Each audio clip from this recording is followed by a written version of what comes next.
I'm MIchaelson. This week, the issue is Governor Newsom heads to China. With us, former Governor Jerry Brown, who made several similar trips. Then the issue is the U.S. Senate race. Republican baseball legend Steve Garvey gives us the first interview of his Senate campaign. And then Democratic former journalist Christina Pascucci gives us the first interview of her Senate campaign. As the issue is starts right now. Broadcasting across California, you're watching The Issue Is. And welcome to The Issue Is. I'm MIchaelson. You see him there standing by, the longest-serving governor in California history, Jerry Brown. Next week, we will be with California Governor Gavin Newsom in China for a series of meetings about climate change. We talked about it with him late last month. What's the message there? What's the point of that trip? What are you looking forward to? There's no point of fooling people that we're ever going to address the issue of climate change unless we deal with the fact that two of the largest emitters on planet Earth are the United States and China, 42% of the world's emissions. So unless the United States and China create a pact to address low-carbon green growth and establish a framework of engagement despite all the noise and the back and forth, we're in real trouble. Newsom is not the first California governor to travel to China. Here's then Governor Arnold Schwarzenegger on a trip there. And here is then Governor Jerry Brown. He made multiple trips there and met with the Chinese President Xi. Brown, now the chair of the California-China Climate Institute at UC Berkeley. Governor Brown joins us now from Colusa County. Governor Brown, we wish we were back at your ranch with you in person, but Zoom will have to do for today. Welcome back to The Issue Is. Well, it sure is beautiful, and we enjoyed having you, and we want you to come back whenever you can. We'd like to do that. But in the meantime, let's talk about this trip. What should be the objective of Governor Newsom's trip? The number one objective, first step, is to forge deeper links with China. Now, the way these links are formed are with the subnational units, the provinces, Guangzhou, Shanghai, Jiangsu, and various places in China. California links up and works on climate challenges like getting more electric vehicles, getting more efficient buildings, putting a price on carbon, learning how to sequester carbon in natural lands. So the main point is to keep the door open. The rising tension with China is very dangerous. War is not out of the question. As countries build their hostility, things get out of hand. Well, and you've talked about your concern about a potential hot war with China, not just a Cold War, but an actual hot war, and your frustration that the Biden administration and the president himself hasn't done more with President Xi. Well, if you look around the world, war is in the air. Ukraine, Azerbaijan, pushing the Armenians out of an enclave in that part of the world, and now in the Middle East with Hamas attacking Israel. So this is a time of big-time violence, and the two biggest, most powerful countries, China and the U.S., have to rise above their many differences. It's absolutely crucial, and I think California can provide not the full answer by any means, but a continuing link and partnership, and what I call planetary realism.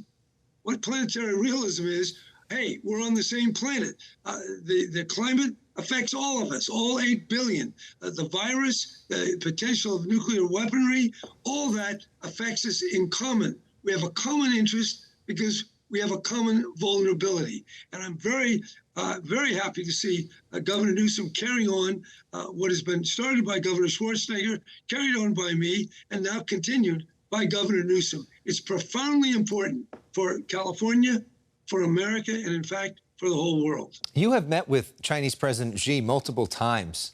What is your big takeaway about him and China's leadership? My big takeaway is he is formidable. He's a strong man. He's determined. He has a sense of what China's place in the world, and we're going to have to deal with that. And of course, he knows that America is a very powerful nation.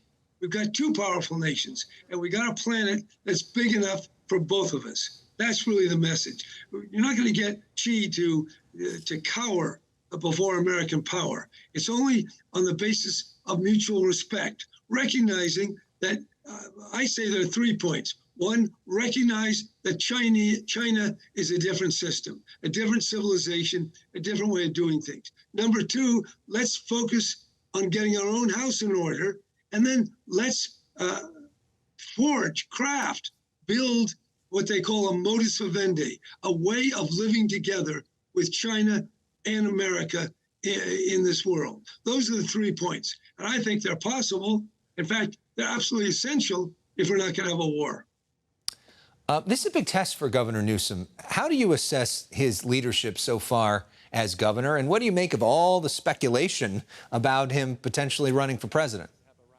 Well, as a guy who was governor 4 terms, I can tell you every governor that I know of wants to be president, including my father. Didn't quite make it, but he sure wanted it. I wanted it. I didn't make it either. So if Newsom does not harbor the intention of running for president, he would be a very strange governor indeed. So you do think he wants to be president. Why do you think he's been so mum about it? Because you were pretty clear about the fact that you ran 3 different times. Well, you got to be mum because we got a president. And, you know, we got a nomination, then we have an election. But California is it's a big state. It's almost a virtual country.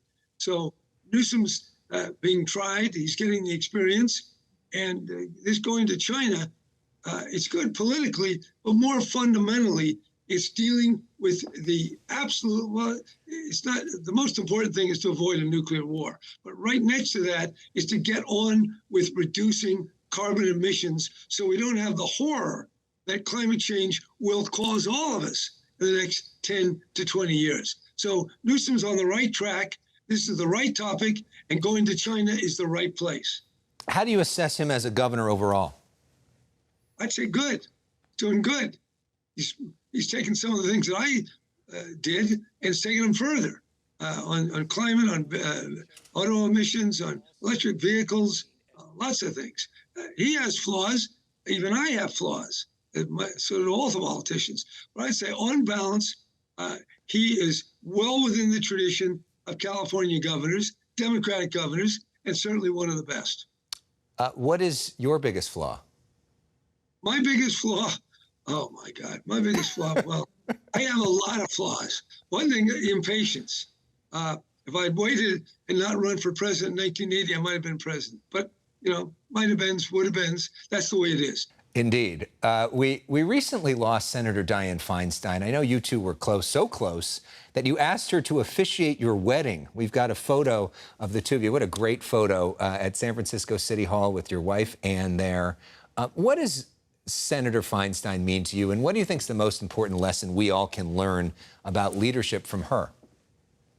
Feinstein was determined. She persevered. She was fearless. Sometimes a bit rigid, I would have to say, but part of that rigidity turned into strength and courage, particularly when she faced down Obama in the CIA report that her senatorial committee embarked upon and completed.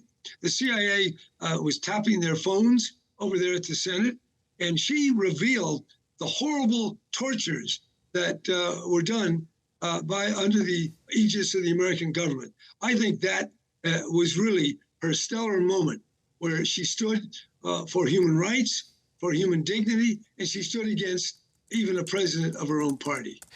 Governor Brown, it is always so great getting your perspective. Thank you so much for your service to our state, and thanks so much for being on The Issue Is. Hey, it's a great program. I love to be on it. Love that. Up next, Steve Garvey running for Senate. He gives his first interview of the campaign to us. We have that when we come back. Garvey just teed off on a fastball by Bill Gullickson. Steve Garvey, a legendary first baseman for the LA Dodgers and San Diego Padres. For years, there's been speculation about whether he'd run for office. He used to be called senator. There has been speculation for the last few months on whether he actually will run for the U.S. Senate. Steve Garvey is here with us to make a big announcement. Steve, see you again. Good to see you. Welcome back to The Issue Is. So, Steve Garvey, are you running for U.S. Senate? Well, it's been the worst kept secret, I think, not only California, but around the country. You know, over the years, like you said, people call me senator, and I've been approached really from both sides of the aisle about thinking about running. And it was never quite the right time. And I've had this wonderful, blessed life and been able to accomplish a lot of things. And starting when I was a bat boy in spring training at the age of 8 in Florida for the Brooklyn Dodgers. And then September 1st of 1969, I remember coming in, first time in California, into Chavez Ravine and seeing the Cathedral of Baseball for the first time. And going downstairs, going in the locker, and seeing a Dodger jersey with the number 6 on it. And my dreams had come true. I was going to put on a Dodger uniform and be a major league player. Blessed 20-year career in L.A. and San Diego. And then growing a family, building businesses, being able to use the exposure that I had to work with charities and educational institutions. And I've always said the 2 most important days of our life are the day we're born and the day we realize why. I think back in the 70s and 80s, California was the heartbeat of America. And now it's just a murmur. It's got this potential to be the greatest state in the union. But we, the people, need to stand up again. And I started hearing things like from a Giant fan, you know, Garv, I hate the Dodgers, but I'll vote for you. Or and that's when you knew? Or Democrats coming up and saying, you know, I hate the Republicans, but Garv, I think you can represent us. We know who you are.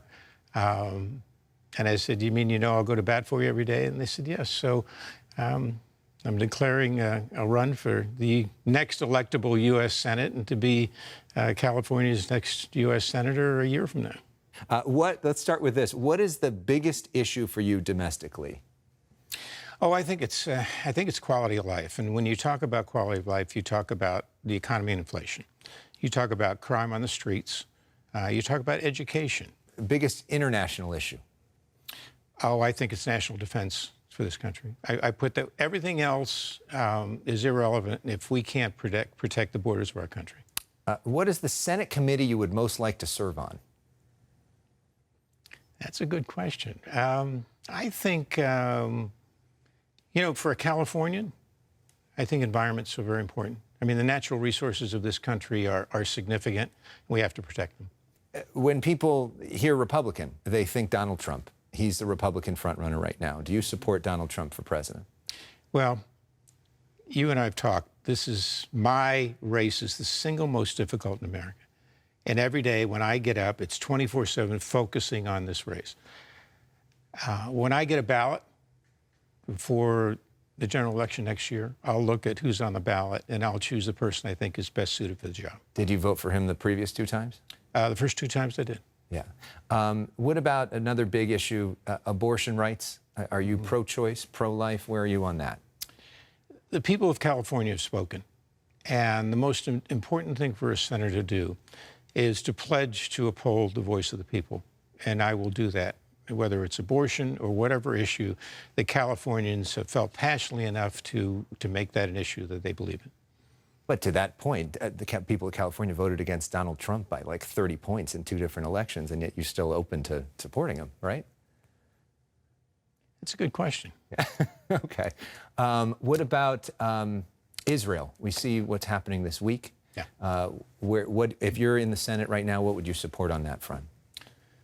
Unilateral support of Israel for 75 years. You know, they've been a strong ally of ours, never wavering, and we won't waver now. We're going to wrap up with something called Personal Issues, which is a fun 30-second rapid fire, your personal favorites culturally to get to know you a little bit better, okay? So here we go. What is your favorite TV show?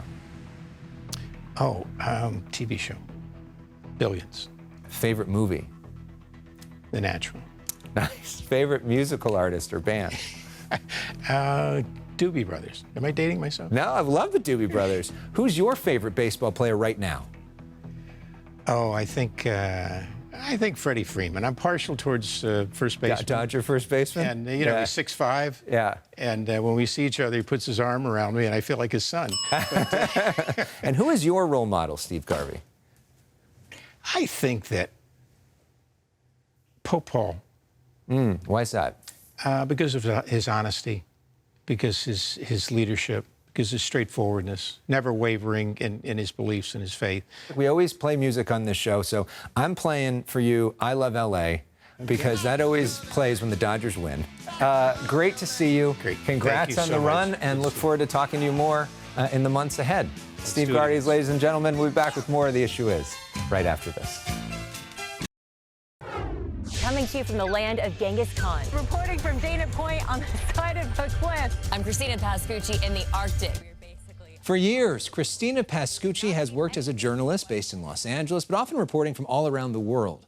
This week, she left her job as a reporter and weekend anchor for Fox 11 Los Angeles, and she's here to announce her new adventure. Christina Hi. Pascucci, welcome to The Issue Oh, my Is. goodness, I left my job. That hit real when I just heard you say that. Okay, so what is the big announcement? I am running for U.S. Senate. Why? That's a great question. You know, we've been on the front lines of a lot of the most pressing issues hitting our state. I've been in the trenches the last 15 years. I'm born and raised in California. And as I look around, I increasingly do not recognize the state that surrounds me. Are you running as a Democrat or are you running as a Republican? It's a good question. And, you know, as journalists, I've always taken pride in being an independent and trying to look at each issue through the eyes of a journalist. But when I look at the state of our country, I identify more with the Democratic Party. So I'm running as an independent Democrat. So is there something in particular in the Senate that the California senators, Padilla, Feinstein, have voted on in the last few years that you disagree with, or a different policy approach you would take to them in terms of voting in the Senate? Yeah, when I look at some of the things that they've voted on, I would vote for more money for education, for example. We've been extremely underfunded in California for decades, and we see the results of that. This is a little weird for me because I've known you well for a long time. We go back like 20 years. We went to USC together. We worked in the field as competitors. We worked as colleagues at this station. So this is strange, and I like you personally, obviously, but I got to treat you just like everybody else. Bring the tough questions. We'll I want them. do the best that I can to treat you like everybody else. But for a lot of people, this is getting to know you, and they haven't known much about you. So tell us a little bit about your background and how you got to this point. I'm the daughter of an immigrant. I'm a first-generation college graduate. I was born and raised in California. I'm a Valley girl, as you know, and went to USC. It is a state that has raised me that I love deeply. And you're not only making a big professional announcement, you also have a big personal announcement as well, right? Yeah. A big part of why I'm running and why now is because I am pregnant. And when I found out, there was this fire ignited within me that said, I cannot accept how things are anymore. I simply cannot accept the trajectory that I see this state continuing on. Year after year, as we continue to report on these issues. And so I had to do something because I want to fight like hell for her future. Congratulations on the baby. That's Thank very you. exciting, by the way. This is a lot all at one time. I know. We've done something with all the other Senate candidates called the 4 questions, just to kind of get a sense of where you're at. So this is sort of rapid fire.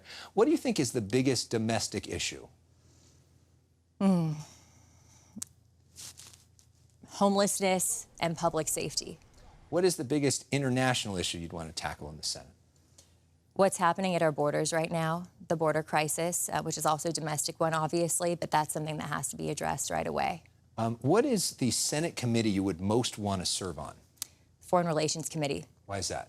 Because I think based on my extensive foreign experience, I've been to more than 100 countries, 7 continents, telling the world's untold stories, interviewing world leaders, reporting from war zones, and I have a pretty good grasp on geopolitical issues. Who is the senator, modern senator, that you most respect or most would want to model yourself after?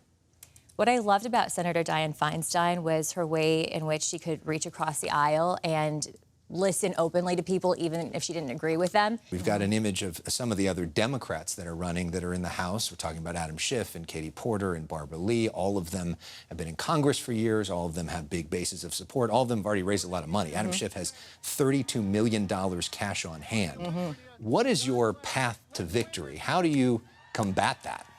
Elections are a choice, and if people look at those front runners and like what they see, like how California looks right now, then maybe they're the candidate for you. They have more than half a century of collective congressional experience, and this is where we find ourselves. So that's number one. Number two, based on my vast network from reporting, from covering these important issues, and also the philanthropy I've done for more than 15 years working with underserved and foster youth, I have people who have seen my heart, have seen what I do, and are all in because they know what I'm about. So I think, when you look around, there are disillusioned Republicans and Democrats who are looking for an option they don't see. And I'm that option.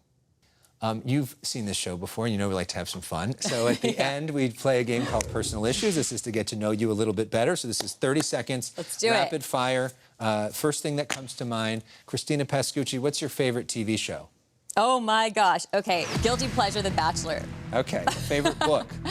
I was just reading The Future of Democracy and How to Save It. It was fascinating. Seems like a good topic right now. Sports team? Oh, Lakers. Favorite movie of all time? The Notebook. What is your favorite song right now? Little Boo Thing. Who's your favorite musical artist? Taylor Swift. And who's your role model? My mother. Why is that? Because of how strong she is. Tell us a little bit about her. Well, I just can't imagine coming from Munich, Germany, and being, in your early 20s, having a daughter and trying to start a life in a country where you don't even speak the language. I'm sure she's very proud of you today. Congratulations. Thanks, you got Alice. through interview number 1. I know. Oh, my gosh. All right. So we end, though, with music. You said Little Boo Thang, so we got that queued up. Here's a chance to dance Little Boo Thang. Let's hear it. A reminder to download the Issue Is podcast for extended conversation with all of our guests, including our guests this week. Next week, I will be in China. It's part of the traveling press pool for Governor Gavin Newsom's historic trip there. We'll have exclusive reporting on Fox 11 Los Angeles, my social media pages, and here on The Issue Is in the weeks ahead. Thanks for watching. See you next week.